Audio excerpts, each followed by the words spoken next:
स्वस्थ सिद्धांत प्रसारण में आपका स्वागत है। परमेश्वर पिता की स्तुति हो कि इस कार्यक्रम के द्वारा हम अपने जीवन के लिए लगातार सुधारने वाली शिक्षा को ग्रहण कर पा रहे हैं। पिछले सप्ताह हम लोगों ने एक नया विषय आरंभ किया था और वो था नेतृत्व करने पर।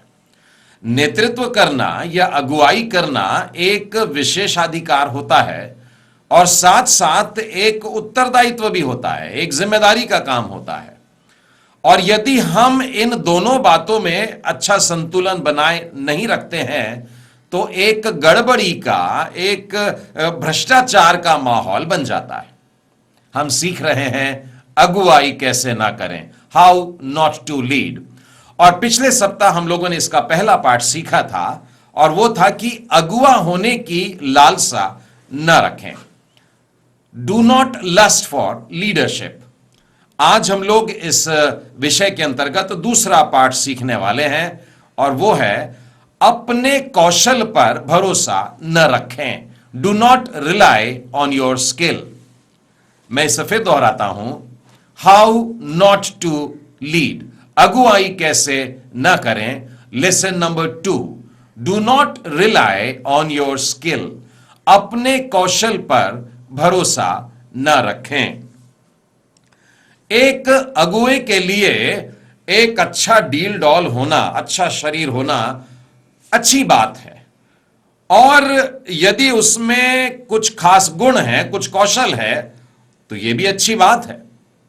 और यदि उसका व्यक्तित्व अच्छा है तो यह भी बहुत अच्छी बात है। और उसके शैक्षणिक योग्यता का होना भी उसके लिए बेहद अच्छी बात है। यदि उसने कोई प्रशिक्षण पाया है यह भी बहुत अच्छी बात है। यदि उसके पास अनुभव है तो यह भी बहुत अच्छी बात है। ये सारी बातें एक अगुवे के लिए फायदेमंद हो सकती हैं, परंतु परमेश्वर पर अपनी निर्भरता को छोड़कर यदि इसमें से किसी एक बात पर भी वो निर्भर रहना शुरू हो जाता है तो उसके जीवन में फिसलन आ जाती है। तब वो परमेश्वर के कार्यों में असफल होना शुरू हो जाता है।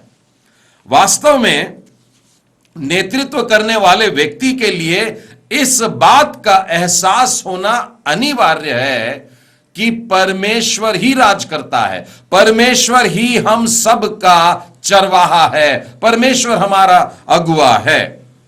मैं इस बात के लिए आपको कुलूसियों के नाम पौलुस प्रेरित की पत्री और उसके पहले अध्याय और उसके 15 से 17वें वचन के बीच से पढ़कर बताता हूं।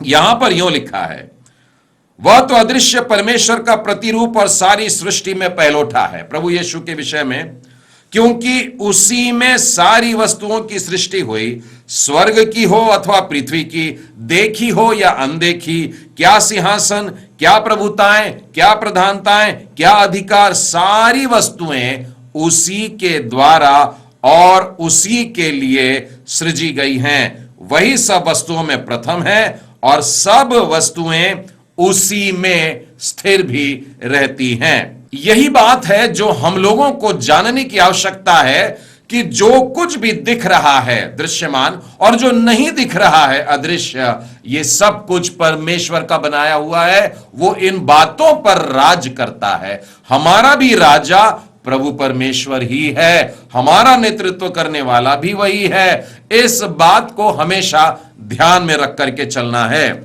यिर्मयाह नबी की पुस्तक में आइए और उसके 5वें अध्याय और उसके 30 और 31वें वचन में देखिए क्या लिखा है। देश में ऐसा काम होता है जिससे चकित और रोमांचित होना चाहिए। भविष्यवक्ता झूठ मूठ भविष्यवाणी कर रहे हैं और याजक उनके सहारे से प्रभुता करते हैं। मेरी प्रजा को यह भाता भी है, परंतु अंत के समय तुम क्या करोगे? परमेश्वर कहता है जब मेरा समय आएगा, न्याय का समय आएगा, तब ये झूठ मूठ की बातें क्या होगी।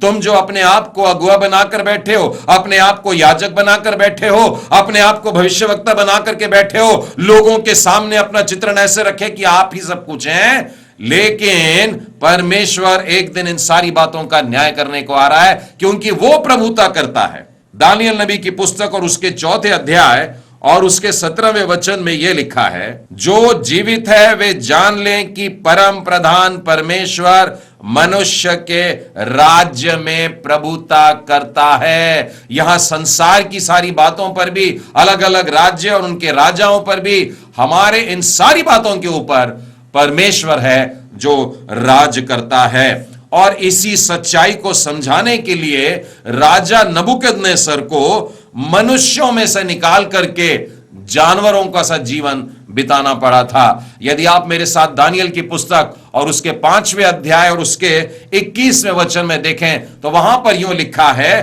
कि वह मनुष्यों में से निकाला गया और उसका जो मन था वो पशुओं का सा और उसका निवास जंगली गदहों के बीच में हो गया। एक राजा है, राजा नबूकदनेस्सर, जानवर और जंगली गधों के बीच में रहना शुरू कर दिया। लिखा है वह बैलों की नाई घास चरता और उसका शरीर आकाश के ओस से भीगा करता था, जब तक कि उसने जान न लिया। कौन सी बात? कि परम प्रधान परमेश्वर मनुष्यों के राज्य में प्रभुता करता है और जिसे वह चाहता है उस पर अधिकारी ठहरा देता है। इस बात को, इस सत्य को जानने के लिए बड़े कठिन समय में से उस राजा को निकलना पड़ा, यह जानने के लिए कि परमेश्वर ही है जो प्रभुता करता है। इस सच्चाई को भजन संहिता के 103 वाले अध्याय के 19वें वचन में बड़े सरल शब्दों में लिखा हुआ है कि सिंहासन जो है उसका वो स्वर्ग में स्थापित है, लेकिन उसका जो राज्य है वो पूरी पृथ्वी पर फैला हुआ है। और यही कारण है कि प्रभु यीशु मसीह को राजाओं का राजा और प्रभुओं का प्रभु कहा गया है। और आपको मालूम है कि यह शब्द या ये टाइटल जो है ये प्रभु यीशु को जो दिया गया है, कहां लिखा है? बाइबल कहती है प्रकाशित वाक्य के 19वें अध्याय के 16वें वचन में, उसके वस्त्र पर और उसके जांघ पर लिखा गया है। अर्थात ये उसकी ताकत है, ये उसकी सामर्थ है कि वो राजाओं का राजा और प्रभुओं का प्रभु है। गिदोन के जीवन से एक बात आप लोगों के सामने रखना चाहता हूं। मेरे साथ में खोलिएगा न्यायों की पुस्तक और उसका 8वां अध्याय। जो इस भेद को जानता था, जो इस रहस्य को जानता था कि राज करने वाला परमेश्वर ही होता है। मनुष्य साधारणतः अपनी आंखों से राजाओं को खोजते हैं, लेकिन न्यायों में गिदोन ने देखे कितने सुंदर शब्दों में यह बात लिखा है। जब इजराइल के पुरुष गिदोन के पास आकर उससे कहते हैं कि तू हम पर प्रभुता कर। हुआ क्या है देखिए, हाल ही में मिद्यानियों को हरा दिया। इतने सालों से उनके ऊपर राज कर रहे थे, गुलामों सरी का इजराइलियों का जीवन जा रहा था, लेकिन गिदोन के नेतृत्व में, गिदोन की अगुवाई में इजरायली लोग जीतते हैं, मिद्यानी लोग नष्ट हो गए। तो इजरायली पुरुष लोग सामने आए और गिदोन से कहा तू हमारा राजा बन जा और तू, तेरे बाद में जो तेरा बेटा होगा वो भी हमारे ऊपर राजा बने और तेरे बेटे के बाद में तेरा जो पोता होगा उसको भी हमारा राज्य, मतलब तेरा परिवार अब हम पर राज्य करना शुरू करे। देखिए क्या लिखा है, 23वां वचन कहता है, गिदोन ने उनसे कहा मैं तुम्हारे ऊपर प्रभुता न करूंगा और न मेरा पुत्र तुम्हारे ऊपर प्रभुता करेगा। क्यों? यहोवा ही तुम पर प्रभुता करता है। परमेश्वर ही है जो राज करता, जो मेरे ऊपर राज करता, और मैं तुम पर राजा नहीं बनूंगा, मैं तुम्हारा अगुआ नहीं बनूंगा, परमेश्वर ही तुम्हारा भी अगुआ बने। इस प्रकार से बड़े सरलता से गिदोन ने हमारे सामने इस बात को रखा। इस महत्वपूर्ण सच्चाई को जानने की बेहद जरूरत है। पौलुस प्रेरित ने नए नियम में इस बात को तो एक सिद्धांत के रूप में कहा है। आप रोमियो की पुस्तक में आइए और उसके 13वें अध्याय में और उसके पहले और दूसरे वचन में से आपको बताता हूं, हर एक व्यक्ति शासकीय अधिकारियों के अधीन रहे, क्योंकि कोई अधिकार ऐसा नहीं जो परमेश्वर की ओर से नहीं है, और जो अधिकार हैं वो परमेश्वर के ठहराए हुए हैं। यहां पर 2 वाक्य हम लोग देखते हैं जो अधिकार से जुड़े हैं। वो ये है कि सारे अधिकार परमेश्वर की ओर से दिए गए हैं और ऐसा कोई अधिकार नहीं है जो परमेश्वर की ओर से नहीं आता है। याद कीजिए, इजराइलियों को मिस्र से निकालते समय मूसा और हारून परमेश्वर की प्रजा का नेतृत्व कर रहे थे। यही वचन हमको भजन संहिता के 77वें अध्याय उसके 20वें वचन में मिलता है कि जब वो लाखों लोगों की भीड़ चल रही थी तो मूसा और हारून के सहायता से वास्तव में परमेश्वर उनकी अगुवाई कर रहा था। परमेश्वर उनके आगे आगे चलता था, चाहे दिन का समय हो चाहे रात का समय हो, बादल और खंबा उनके आगे आगे चल रहा था, उनके लिए मार्ग प्रदर्शित कर रहा था, दिखाता जा रहा था, उनको बचाता जा रहा था, उजाला दे रहा था, गर्मी दे रहा था, और दिन की तपिश में, दिन की गर्मी में, तपती हुई धूप में उनको बादल से ठंडक भी दे रहा था। लेकिन उनका अगुवा यानी ये निर्देशक जो था, जो इजरायलियों को निकाल के लाया, वो वास्तव में परमेश्वर ही था। आइए कुछ ऐसी बातों को देखते हैं जहां पर नेतृत्व करने वाले जो अगुवे होते हैं वे गलती कर बैठते हैं अपने जीवन की इन कुछ बातों पर भरोसा रख करके। पहली बात उसमें से है उनका शारीरिक डील डॉल, और इस बात में तो एक बार शमूएल नबी भी गलती करने वाले थे। पहला शमूएल उसके 16वें अध्याय में से आपको यह बात बताना चाहता हूं। परमेश्वर ने जब अपने नबी शमूएल से कहा कि यिशै के घर में जाकर के उसके बेटे का अभिषेक कर, तो शमूएल अपने साथ में उसके सींग में तेल ले लेता है अभिषेक का और जाता है उसके घर में। और जब उसका बड़ा बेटा सामने आता है एलियाब, वो है पूरा हट्टा कट्टा ऊंचा, पूरा बहुत सही लग रहा है शमूएल की नजर में, ऐसा सोच रहा है आहा यही होगा, बड़ा अच्छा है, बड़ा अच्छा गठा हुआ शरीर है, राजा के लिए यही होगा। और वो मानो अपना तेल निकालकर अभिषेक करने पर ही था कि परमेश्वर ने उससे कहा शमूएल रुक जा, तू ये क्या कर रहा है? तूने उसके शरीर को देखा, तूने उसके कद को देखा, तूने उसकी ऊंचाई को देखा, उसके अच्छे सुंदर शरीर को देखा, लेकिन मैंने तो इसको अयोग्य जाना है, इसका अभिषेक नहीं करना है। मनुष्य केवल ऊपरी रीति से देखता है, परमेश्वर कहता है मैं लोगों के मन के अंदर देखता हूं।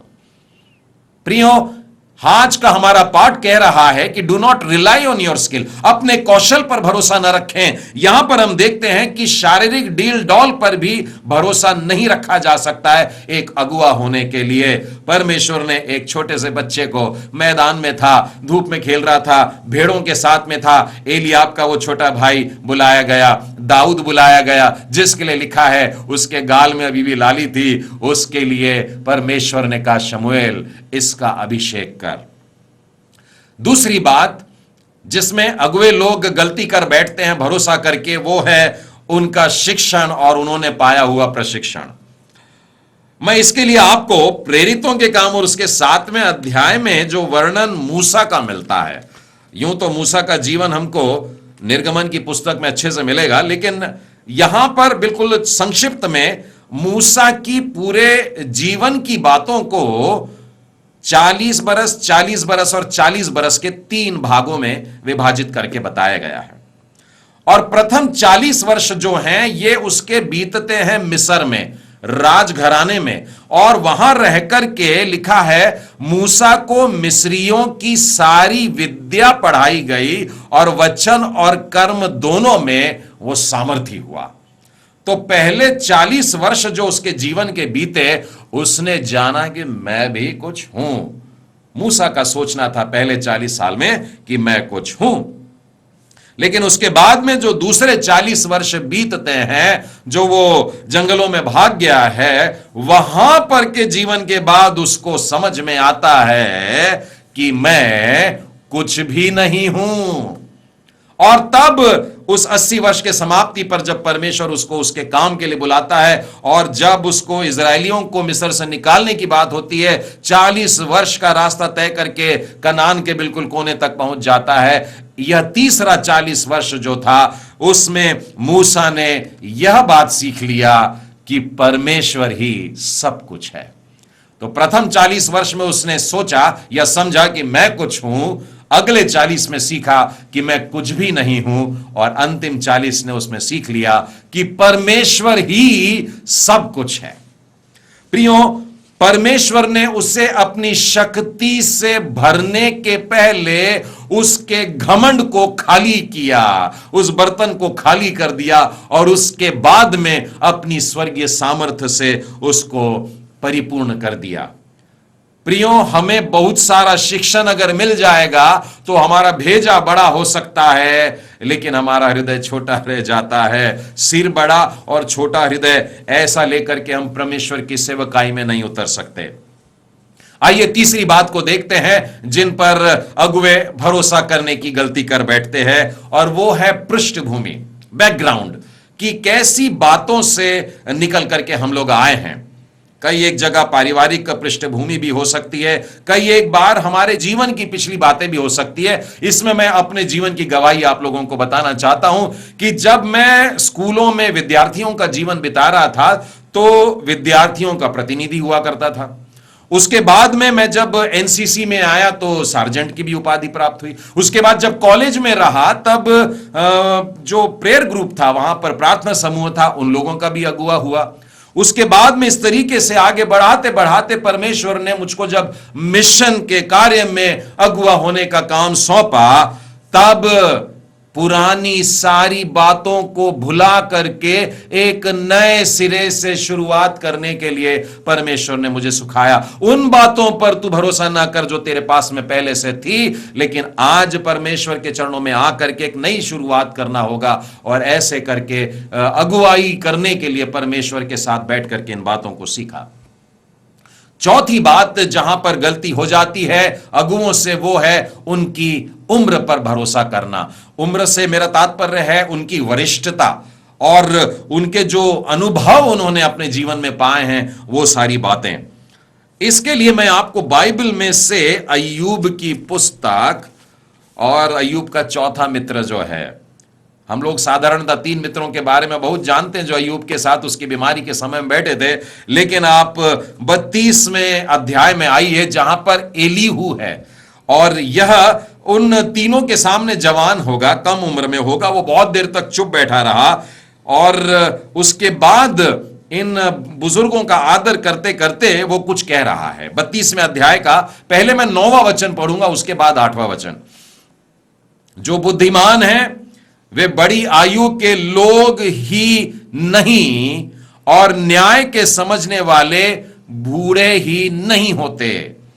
8वां वचन, परंतु मनुष्य में आत्मा तो है ही सर्वशक्तिमान की दी हुई सांस, जो उन्हें समझने की शक्ति देता है। तो बुजुर्ग लोग अपने पास में अनुभव रख सकते हैं, बुद्धिमानी की बातें हो सकती है, लेकिन केवल बुजुर्ग ही बुद्धिमान होते हैं, बाइबल ऐसा नहीं कहती। क्योंकि बुद्धि कहां से मिल रही है?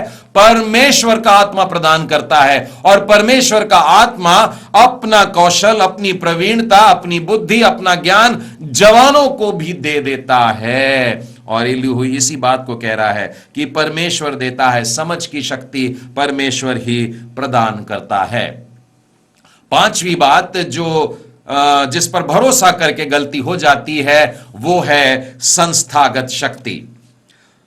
प्रतिष्ठित संस्थाओं के लिए परमेश्वर की मैं स्तुति करता हूं, लेकिन मुझे दुख होता है जब लोग उन संस्थाओं के नाम पर ही भरोसा करने लगते हैं और अपना भरोसा परमेश्वर पर से हटा लेते हैं कि हम इस संस्था के साथ जुड़े हैं, हम इस संस्था के सेवक हैं। ऐसा कहने की बजाय उनको कहना चाहिए हम परमेश्वर की सेवा करते हैं, परमेश्वर के राज्य की सेवा करते हैं।